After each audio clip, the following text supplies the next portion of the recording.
Saya itu melihat saudara-saudara saya yang di Palestina itu saya nggak merasa sedih. Bahkan kalau misalkan ada yang nanya, ente nggak peduli dengan saudara-saudara di Palestina? Saya akan jawab tidak. Kenapa? Karena saya lebih peduli terhadap diri saya sendiri. Saya itu adalah anak ketiga dari 5 bersaudara, dan saya sudah menjadi ayah sebelum menjadi ayah beneran. Ya, paham. Sudah menjadi punggung keluarga itu. Ya, Tulang punggung keluarga. Tulang punggung, maaf. Udah menjadi tulang punggung keluarga itu ya. Ya, seperti itu, Ustaz.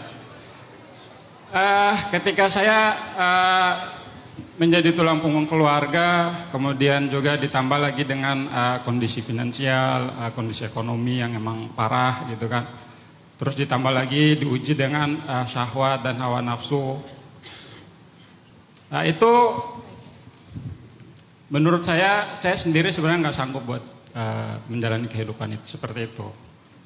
Kenapa? Karena mungkin ya kalau misalkan kekurangan ekonomi ataupun apa ya saya bisa bersabar menahan itu semua. Tapi ketika dengan diuji syahwat dan hawa nafsu ditambah dengan kurangnya ekonomi ya boro-boro mikir nikah buat maharaja susah gitu kan. Jadi menahan syahwat itu emang sangat menyakitkan buat saya. Bahkan pernah saya sampai nangis Ustadz di kamar. Sampai saya pernah nunjuk tembok, saking emosinya buat menahan penyakit itu. Gitu Ustaz. Bahkan saking beratnya Ustaz.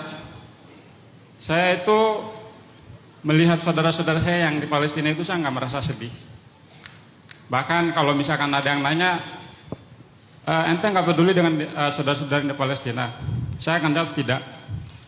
Kenapa? Karena saya lebih peduli terhadap diri saya sendiri. Saking pedulinya saya terhadap diri saya sendiri, saya selalu berdoa kepada Allah. Ya Allah, inilah doa terbaik saya buat saudara-saudara saya yang di Palestina. Saya tahu mereka susah, saya tahu mereka diuji. Tapi Engkau menguji mereka dengan kemuliaan yang sangat dekat. Saudara mereka ada yang syahid, anak mereka syahid, teman mereka syahid, ya. Kemudian ketika mereka digenosidakan, keimanan mereka makin bertambah. Terus sementara saya sekuat tenaga menahan syahwat dan hawa nafsu agar tidak terjerumus ke dalam perbuatan yang diharamkan oleh Allah.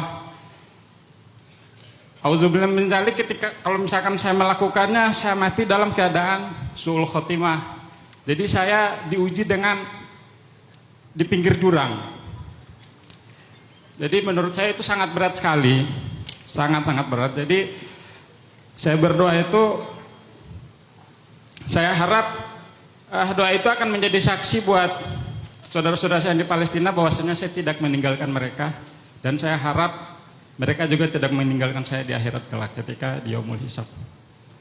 Jadi saya minta solusinya dari antum Ustadz buat berikan masukan yang terbaik buat saya pribadi yang mengalami kehidupan seperti ini. Mungkin dengan teman-teman yang di luar sana, yang mungkin ada pencerahan buat kami yang mungkin mereka bermaksiat, bertobat lagi, bermaksiat, bertobat lagi. Itu kan jadinya ngambang antara su'ul khotimah atau tidak. Ya, makasih ya Ajo. Ajo tuh seseorang yang sebetulnya luar biasa ya, dalam ya. Ketika dia menyampaikan sebuah keresahan itu muncul karena iman Ajo. Karena kalau di hati Ajo nggak ada iman, Ajo nggak akan ngomong kayak barusan. Karena banyak orang yang justru dia bangga dengan dosa.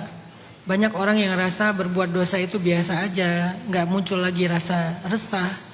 Ternyata salah satu ciri orang beriman itu adalah takut dengan dosa walaupun dia masih melakukan dosa. Itu ciri orang beriman. Walladzina yu'tuna ma ataw wa qulubuhum wajilah. Orang yang banyak beramal tetapi hatinya masih takut. Ternyata hati yang takut, wajilah, itu Allah letakkan di dalam surat Al-Mu'minun sebagai bukti salah satu ciri-ciri orang yang beriman itu punya wajilah, rasa takut. Siapa yang ngasih iman di dalam hatinya Ajo? Allah. Jadi Allah nggak ninggalin Ajo. Tetapi setiap orang diuji dengan caranya. Seperti kata Ajo tadi, ujian Palestina emang berat, tapi mereka diuji dalam kemuliaan, dan itu benar banget. Ujian kita emang ringan, tapi ujian kita di tepi jurang. Yang kalau kita kepleset dikit, kita akan jatuh ke lubang kehinaan. Dan itu juga benar banget. Ala syafa hufratin minan nar, kata Allah. Di tepi jurang neraka, kata Allah. Jadi saya yakin Ajo ini bukan orang polos nih, orang yang ngerti banget nih. Makanya dia menggunakan istilah-istilah yang sebetulnya itu memang ada dalam Al-Quran.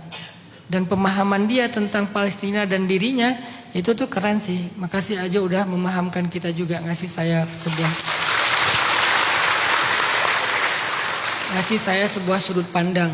Saya jadi malah merenung ya. Gara-gara Ajo saya malah jadi kayak, waduh, gue nih gitu. Jadi kayak kita ngerasa juga kan semua kita pendosa kan. Cuman Allah menutup aib kita aja kan. Jadi kita kayak ngerasa iya ya, kayak kita nih banyak dosa juga. Tapi oke, karena Ajo udah meminta, saya coba ngasih pandangan dari ulama, bukan dari saya. Karena nasihat itu adalah harta yang hilang dari seorang mukmin, kalau diminta harus dikasih. Sebagaimana barang hilang kalau kita pegang, orang yang punyanya minta harus kita kembalikan. Karena Ajo udah minta. Ajo nanti coba di rumah dalam kesendirian sering-sering ngulang firman Allah di dalam surat Az-Zumar, surat 39 ayat 53. Az-Zumar 53. Itu ayat sapaan Allah untuk para pendosa. Allah bilang gini, Qul ya ibadiyalladzina asrafu ala anfusihim. Qul ya ibadiyalladzina asrafu ala anfusihim. La taqnatu min rahmatillah. Inna Allah yaghfiru adh-dhunuba jami'a. Innahu huwal ghafurur rahim.